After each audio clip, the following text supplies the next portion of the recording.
It was 75 years ago today when German troops throughout Europe surrendered to Allied forces, and today President Trump marked that milestone with a group of World War II veterans at the memorial in Washington that was built in their honor. Fox News correspondent Lauren Blanchard reports from the National Mall. Today is Victory in Europe Day.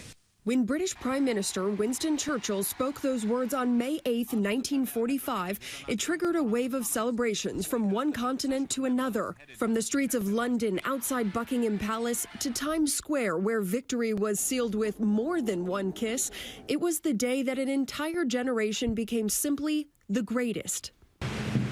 75 years later, on a windy day on the National Mall in Washington, D.C., President Trump and First Lady Melania laid a wreath at the World War II Memorial, joined by a small group of heroes, veterans ages 96 to 100, marking the moment Germany surrendered to the Allies. Celebrations were held here in Washington and across Europe, from France to the United Kingdom.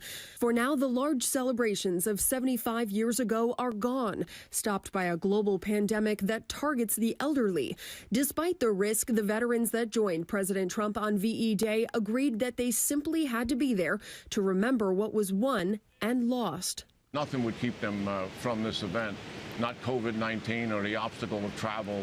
President Trump was asked why he did not wear a mask around the elderly veterans, despite a White House aide testing positive recently for COVID-19. I was very far away from them, as you know. I would have loved to have gone up and hugged them because they're great. There are an estimated 300,000 World War II veterans still alive today.